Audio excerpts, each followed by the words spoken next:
This is the first in a series of videos designed to help improve your confidence with Spanish grammar. We begin with the regular forms of the present tense.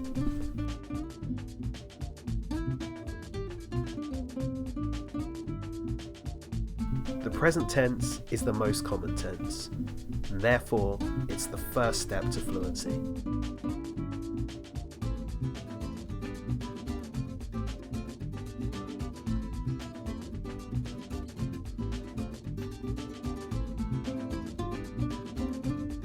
To form the present tense, begin with the infinitive, the form of the verb ending in AR, ER or IR.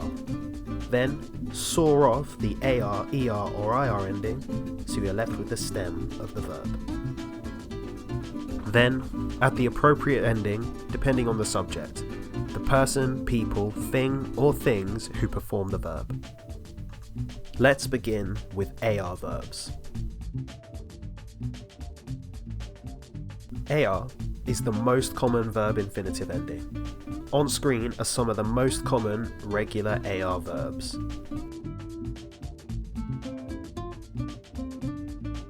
For the purposes of this, and the majority of my videos going forward, I will be using hablar, to speak, as our model AR verb.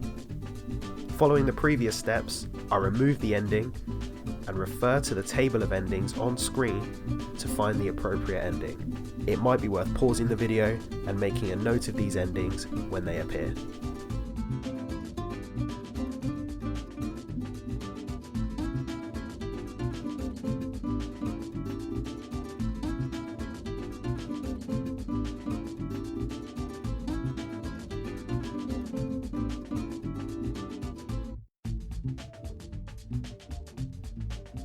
This leaves us with yo hablo, tú hablas, él o ella habla, nosotros hablamos, vosotros habláis, and ellos o ellas hablan. It is very common in Spanish for the person who performs the action to be dropped, as the ending is an indicator as to who is performing the action.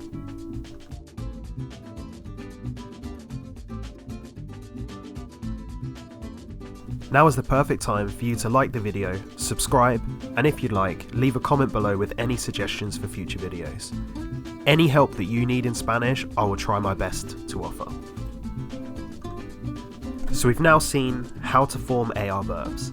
ER and IR have very similar endings, the only subtle differences appearing in the nosotros and vosotros forms, the we and you plural forms. To form the present tense using ER and IR verbs, we perform the exact same process, using our endings specific to ER and IR verbs.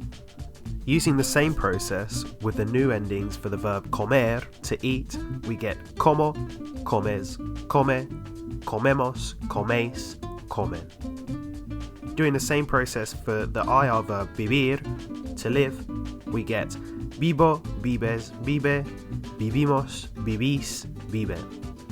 This table shows all the endings for regular AR, ER and IR verbs. As you can see, there are patterns across all three endings, and learning these patterns makes it easier to learn the endings. I would recommend copying these endings into a notebook because these will really help going forward. So, to recap, the steps we took were: number 1, take the infinitive. Number 2, saw off the ending, the AR, ER or IR part. And number 3, replace with the correct endings. Now, unless you're a complete Spanish genius, simply looking at these endings isn't going to be enough to memorize them. Realistically, writing them down will only go a certain way to helping you memorize them. Us mere mortals need meaningful practice. In the description of this video, there is a link to a quiz you can take to practice the present tense.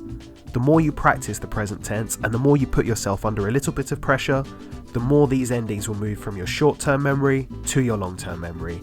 And that is the key to success in Spanish grammar. I hope you found this video helpful. If you have, please like, subscribe, and leave a comment below with any suggestions for future videos. And thanks for watching.